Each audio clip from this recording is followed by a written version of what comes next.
শীতের দিনে এইরকম পেঁয়াজকলির পরোটা আর সাথে ছোট ছোট আলুর দম, শীতের সকালের ব্রেকফাস্টটা কিন্তু একদম জমে যাবে। এই রকম পেঁয়াজকলির পরোটা আপনারা বাড়িতে বানিয়ে দেখতে পারেন। এই সময় পেঁয়াজকলি কিন্তু প্রচুর পরিমাণে পাওয়া যায়। তো পেঁয়াজকলির পরোটা খেতে কিন্তু দুর্দান্ত লাগে, একবার এইভাবে বানিয়ে দেখুন। আমি কিন্তু আটা দিয়ে বানিয়েছি, আপনারা চাইলে আটা ময়দা মিশিয়েও বানিয়ে পারেন অথবা ময়দা দিয়েও বানিয়ে নিতে পারেন, সবগুলোই খেতে ভালো লাগে। প্রথমে আমি আটা নিয়েছি, আমি আমার পরিমাণ মতো আটাটা নিয়েছি, আপনাদের আটার পরিমাণটা নিজেরা বাড়িয়ে কমিয়ে নেবেন। দিয়ে দিয়েছি লবণ পরিমাণ মতো, আর দিয়েছি অল্প একটু জোয়ান, আর দিয়ে দিচ্ছি সাদা তেল। সাদা তেল দিয়ে দিচ্ছি 1 টেবিল চামচ মতো, দিয়ে বেশ ভালো করে আটাটা মেখে নিতে হবে যতক্ষণ না পর্যন্ত তেলটা ভালোভাবে আটার সাথে মিশে যাচ্ছে। দেখুন এই রকমভাবে আমি কিন্তু আটাটা মেখে নিয়েছি। আমি এখানে কিন্তু চিনি দেইনি, আপনারা চাইলে অল্প একটু চিনিও দিতে পারেন। তারপর অল্প অল্প জল দিয়ে কিন্তু একটা একদম নরম ডো বানিয়ে নেব, যেমন রুটি মাখা হয় ঠিক সেই রকম একটা নরম ডো বানিয়ে নেব। ডোটা বেশ ভালোই নরম হয়ে গেছে, এটা আমি রেস্টে রেখে দিচ্ছি। আর এদিকে কিন্তু আমি পেঁয়াজকলির যে পুরটা সেটা কিন্তু আমি রেডি করে নিচ্ছি। আমি আমার এখানে নিজে পরিমাণ মতো পেঁয়াজকলি নিয়েছি। পেঁয়াজকলিগুলো চাইলে আপনারা কিন্তু চপ করেও নিতে পারেন, কিংবা এরকম ছোটো ছোটোভাবে কেটেও নিতে পারেন।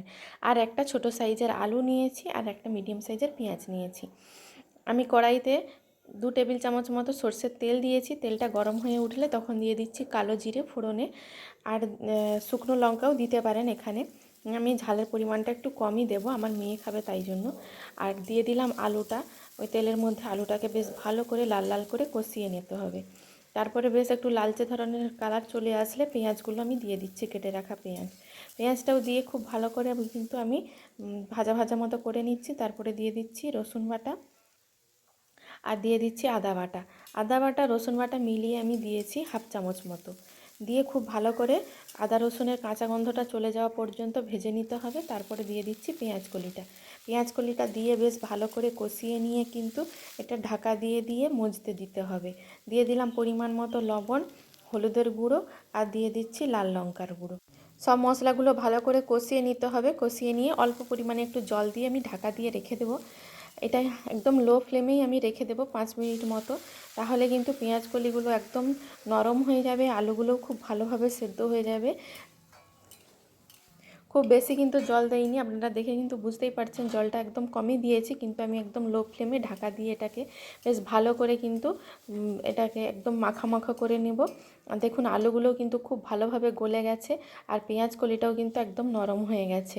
নামানোর আগে দিয়ে দিলাম ধনেপাতা কুচি, আর দিয়ে দিচ্ছি অল্প একটু ভাজা জিরের গুঁড়ো। দিয়ে দিলে ব্যাস আমার পুরটা একদম রেডি হয়ে যাবে। এরপর আমি পুরটাকে নামিয়ে ঠান্ডা করতে রেখে দেব।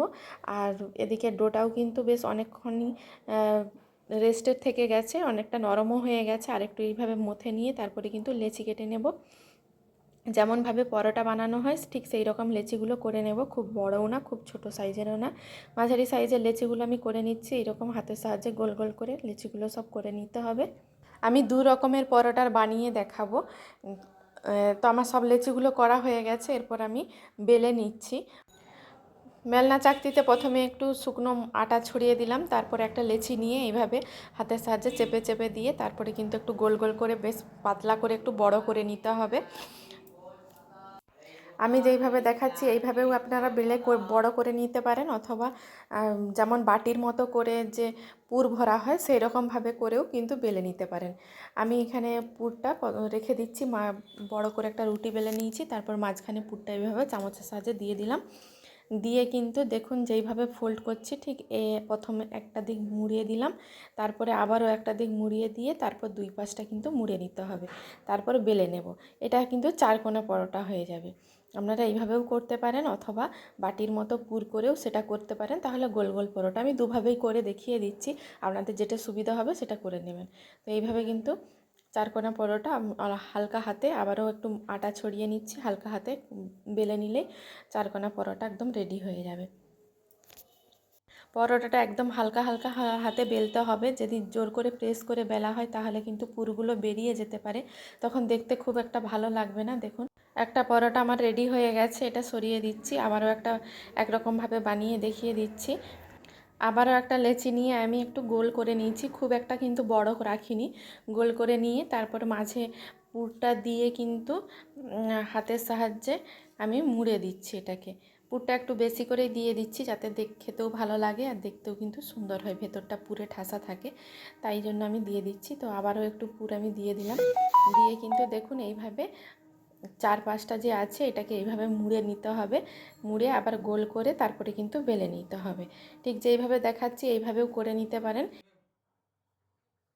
মুড়ে নিয়ে হালকা হাতে কিন্তু এটাকেও বেলে নিতে হবে, তাহলে কিন্তু এটা গোল পরোটা হয়ে যাবে, একদম রেডি। আবারও একটু শুকনো আটা দিয়ে দিচ্ছি, দিয়ে তারপরে কিন্তু গোল গোল করে আমি বেলে নিচ্ছি। হালকা হালকা হাতে আবারও বেলে নিয়ে কিন্তু একটু বড় করে নিতে হবে, খুব বেশি পাতলা করার দরকার নেই, একটু মোটা থাকলে এটা ভালো হয়। দেখুন আমি এটা এইভাবে সবগুলো পরোটা বেলে নিয়েছি। এবার ভেজে নিতে হবে, তাওয়া বসিয়ে দিয়েছি, তাওয়াটা বেশ গরম হয়ে গেছে। উল্টে পাল্টে দুদিকটাকে বেশ ভালো করে প্রথমটা একটু ভেজে নিতে হবে। প্রথমেই কিন্তু তেল কিংবা ঘি দিলে চলবে না, প্রথমটা একটু ভালো করে ভেজে নিয়ে তারপরে কিন্তু আমি এখানে ঘি দিয়ে দিচ্ছি। আপনারা চাইলে এটা সাদা তেলেও ভেজে নিতে পারেন, তো ঘি দিলে বেশি টেস্টি লাগে। আর ঘি কিন্তু কম দিলেই আপনার হয়ে যায় তেলের থেকে, আমার মনে হয়। তো এইভাবে কিন্তু আমি অল্প অল্প করে ঘি দিয়ে দুদিকটা ভালো করে মেখে নিচ্ছি, তারপরে কিন্তু উল্টে পাল্টে লালচে করে ভেজে নেব। পরোটাগুলো এতটাই নরম হয়, না দেখলে আপনারা বিশ্বাসই করবেন না, একবার এইভাবে বাড়িতে বানিয়ে দেখতে পারেন। পেঁয়াজকলির পরোটা অসাধারণ লাগে, গরম গরম খেলে তো আরও ভালো লাগে। তো আমি একটা ভেজে নিয়েছি, আবারও একটা একই পদ্ধতিতে ভেজে নিচ্ছি, আর আপনাদেরকে দেখিয়েও দিচ্ছি কতটা পরোটাগুলো সুন্দর হয়েছে। দেখুন সবকটা পরোটা কিন্তু আমার পুর কিন্তু বেরিয়েও যায়নি, আর দেখুন দেখতেও ভেতরে একটা সবুজ সবুজ জিনিস দেখা যাচ্ছে, কিন্তু এতটাই সফট আর নরম হয়েছে। দেখুন ভেতরে পেঁয়াজকলিতে ঠাসা একদম পুরে ভর্তি, আর কতটা নরম হয়েছে, একদম হাতের মুঠোয় কিন্তু চলে যাবে। এই রকম পেঁয়াজকলির পরোটা একবার বাড়িতে বানিয়ে দেখতে পারেন, দারুণ লাগে খেতে কিন্তু। আমার এই পরোটার রেসিপিটা আপনাদের কেমন লেগেছে অবশ্যই কমেন্ট বক্সে কমেন্ট করে জানাবেন, আর লাইক শেয়ার করতে ভুলবেন না, চ্যানেলটি সাবস্ক্রাইব করে দেবেন।